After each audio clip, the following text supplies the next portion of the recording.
No matter in what country you play professional rugby, whether it be 15-a-side, 10s, 7s, touch rugby, or if you're a man or a woman, the challenges are always the same when it comes to preparing for major tournaments and trying to find the time to put in that much-needed planning for the future after rugby. To discuss this and more, the Rugby Business Network has the privilege of speaking to lock for the England women's team, Abbie Scott. Abbie, it's wonderful to have the opportunity to chat with you. Thanks for taking some time out to join us. Yeah, thank you for having me. Well, Abbie, you started playing touch rugby at age 10 and progressed from there.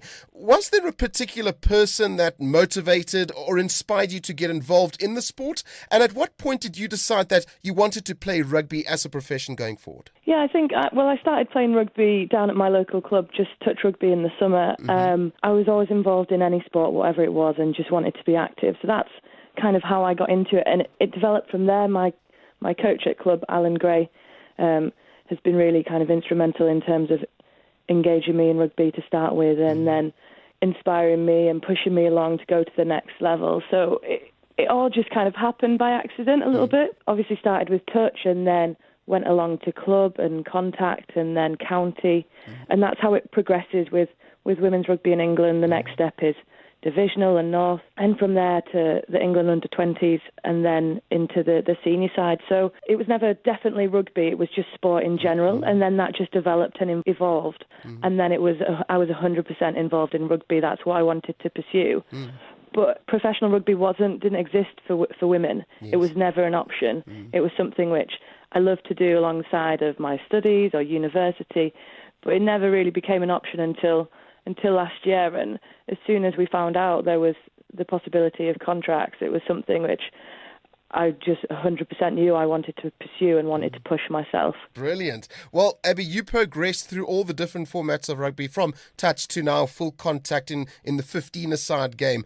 In what way did each of the formats help you in developing your game? I think every format has its place in rugby, and every format can teach you or develop different skills. I mean, playing touch, the basic skills are key. So, you know, you catch, you pass, your footwork, developing your agility and just being able to read the ball and read the players around you. I think that put me in great stead moving on. I've played 10s, 12s, 7s, and all of them, you know, they help in different ways. And then obviously developing into full 15s, and then, you know, really trying to work on my set piece. For my position, it's really important to have, you know, your scrum and your line out is the bread and butter, but every different format of the game helps in different ways. Oh, without a doubt. So in 2018, you made your debut for the England women's team, but the following year, after just 4 games into the championship, you picked up an injury which kept you out for 15 months. What was that experience like, and did it cast any doubt in your mind that your career for England could be over before it really even started? Yeah, so I've had probably a bit more of a bumpy ride than most players. I actually first got asked to go and play for England back in 2013, got selected for a tour to go over to America, and just a few weeks before I actually ended up rupturing my ACL. So that was back in 2013. So I worked really hard to get back, and my rehab was quite straightforward, put a lot of work in, a lot of time in, and so got back to a position where I was playing and got back into the England side and received my first cap in 2015. Post the 2014 World Cup. So obviously there was a little bit of pressure, but it was an exciting team to be involved in. So I got capped against Wales in the Six Nations, and, you know, started my England career, and everything was going well. And then obviously a year later, 2016, ruptured my other knee.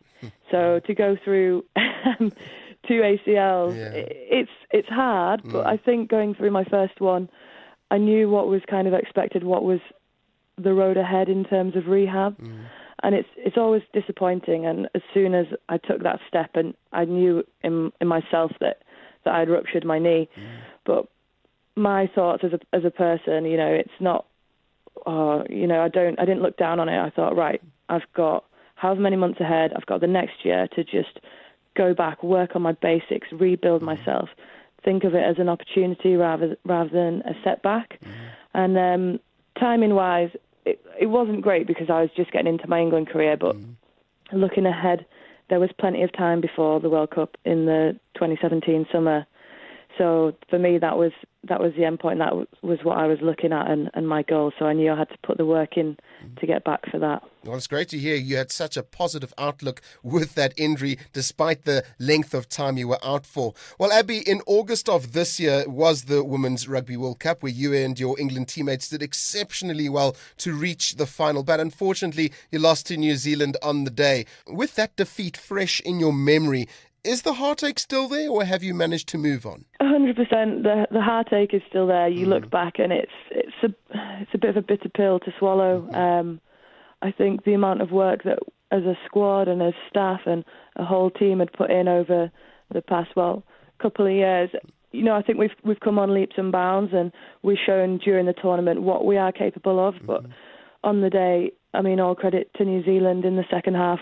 We just had no ball, and it's hard to play a game and hard to score points when you don't have a ball. So they controlled it well, and we fell short, and I think we know that we fell short to a better team on the day. But as soon as the whistle goes, for me, my thought was, right, 4 years time, the next World Cup, and looking ahead to that, and hopefully in another 4 years we can go again and try and come out with a different outcome. Well, despite the disappointment you and your teammates endured, you personally, Abbie, have something to smile about, because at the beginning of September it was announced that you've joined Harlequins. Congratulations. How big of a moment is this for you in your career?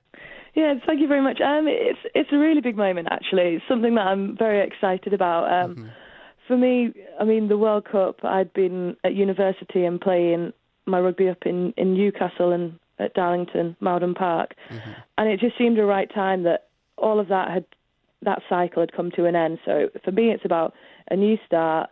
Let's see where I can get to with my rugby career and everything off pitch as well. So Harlequins has been a very exciting opportunity, moving down south for the first time, and I'm just really looking forward to the type of rugby that I can get to play, and everything that, possibilities off the pitch as well. Exciting times to look forward to. Well, 2017 has been a busy year for you, as in the build-up to the World Cup you turned professional. How has that changed your life on and off of the field? It's been amazing to be able to experience, being a professional rugby player. In terms of our rugby, it's just, we weren't necessarily doing more training, but it was more about the rest and the recovery that we got in between, which you didn't always have if you were working a full-time job or at university or studying. So to be able to fully commit to rugby and everything that we needed to do, and we knew there was a lot, that it would take to get to the World Cup and get to the World Cup final. So that's been incredible. Obviously now with the contracts ending, so from the contracts ended at the end of August, so it's back to amateur rugby in a sense. There are challenges with it, and we hope that we're going to get back to, for the next cycle, back into that professional cycle. But although we're amateur, everything still stays the same in terms of our professional outlook and how much we train and how much we play. Well, that is great to hear. Abbie, you have already been putting the foundations in place for your future after rugby, as at Northumbria University you have obtained degrees in BA in History and Politics, as well as an MSc in Sports Coaching. You'll be putting your sports coaching to good use already, as you'll be helping develop the skills of the girls participating within the Harlequins Foundation's Switch program. Although, have you given any serious thought yet on what career, say, in 10 years from now, you will want to pursue after retirement? Yeah, I think, this is something that, although I'd like to think I'm still a relatively young player, I think it's important to have a think about, once my focus switches from rugby, what I want to be doing. I know that whatever it is, I love a challenge, so that's what I'm looking to do, and, that's part of the reason also which I've moved down south and to Harlequins and Guildford, and there's a lot more kind of opportunities down around that area. I love coaching, and I think it's important to give back to rugby. It's something which I've always tried to do, whether it be in primary schools or at universities or at club level with both men's and women's team. But now I think you've got to be smart, and you've got to think, right, after rugby, we're not professional.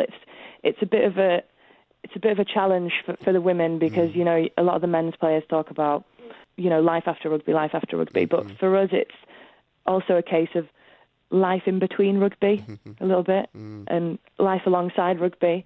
So trying to look at, career-wise and what you can do alongside, which will complement it, but also will build up your CV and your career for when you stop playing. Well, speaking about life in between rugby, I like that phrase you use. Do you plan on taking more courses to study, or will you now try and gain some work experience in preparation for a career in the future? A bit of both, to be honest. So I think now I'd definitely like to start looking at a career which I'd like to pursue. At the same time, I'm always open and I love learning new things. I love, gaining qualifications and developing my understanding. So I think that's something which I had a massive opportunity to do whilst I was injured. So I took on more courses. I took on a lot of coaching alongside my rugby, which not only helped with my rugby ability, playing and understanding, but career-wise as well. So I think now that we are not professional, it's about, continuing with rugby, but also actually get that work experience behind me, start getting into a career and try and build my portfolio. Definitely. To follow up on that though, Abbie, how much of a challenge will it be for you to do all of that while also trying to fulfill the demanding commitments that come with being a rugby player? It's a huge challenge. For the whole squad, it's a challenge because it's a challenge not just for the players, but it's a challenge for the coaches and also, to an extent, employers, because there are high demands of us being England players, and rightly so, like the amount that you have to be away on camp, playing, training, and it's just about managing time and everything. You can fit everything in, but you have to manage it well. So it will be a big challenge, and it might be something which is a bit of a shock to the system after being professional for the last year. But it's actually something which I'm quite excited to do, and as much as I love rugby, which I do, it can be refreshing to have something away from rugby, which is not a distraction, but just another interest.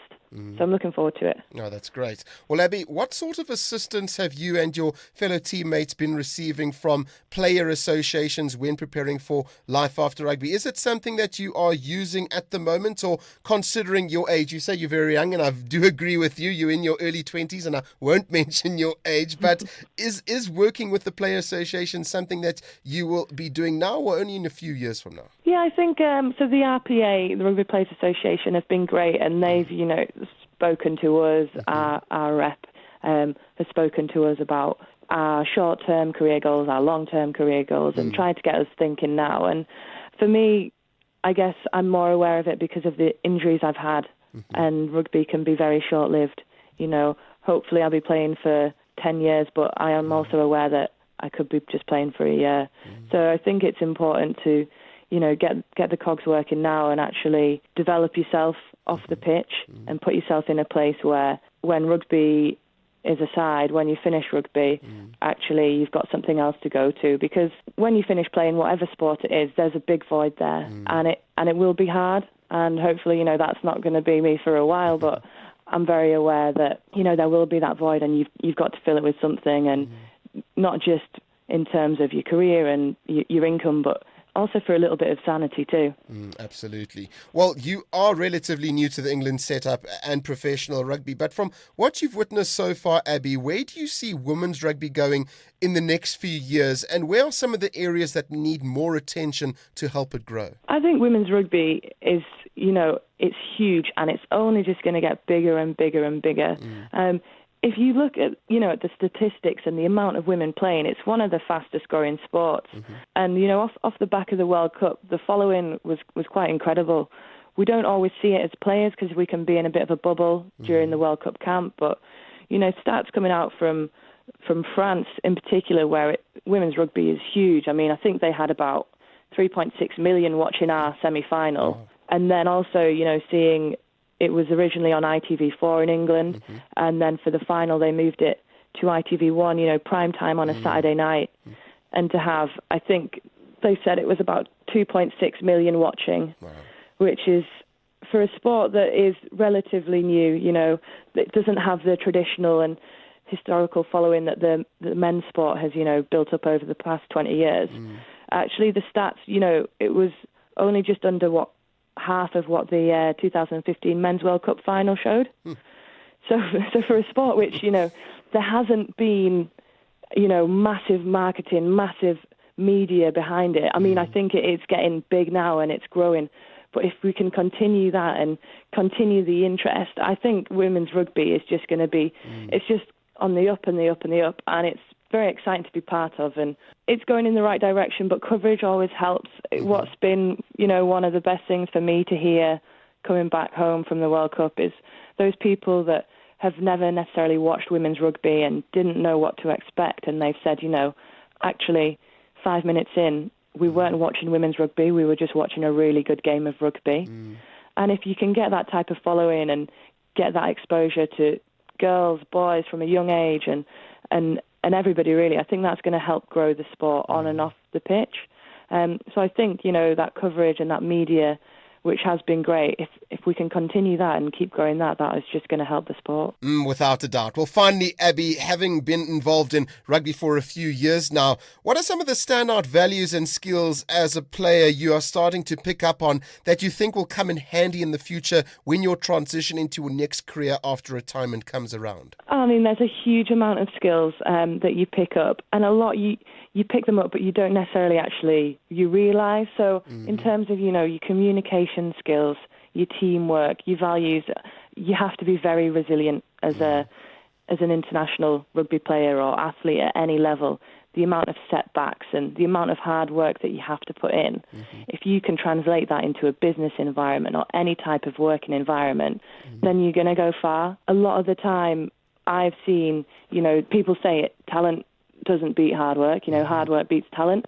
And I've seen lots of players that have been a lot more talented than me, but don't necessarily have put in the time or the commitment, and they've dropped out for one reason or another. And I think, that's something which you can apply. You just work hard, set yourself up, that communication, that drive, that dedication. If you apply that to any aspect, any sphere in the workplace or in the world, then you're going to do well. Hard work most definitely always pays off. Well, Abbie, your career in professional rugby is taking off, and we're looking forward to watching you grow as a player, while at the same time keeping an eye on the future when the time comes for you to hang up your boots. Thank you for chatting with us at the Rugby Business Network. Thanks very much for your time.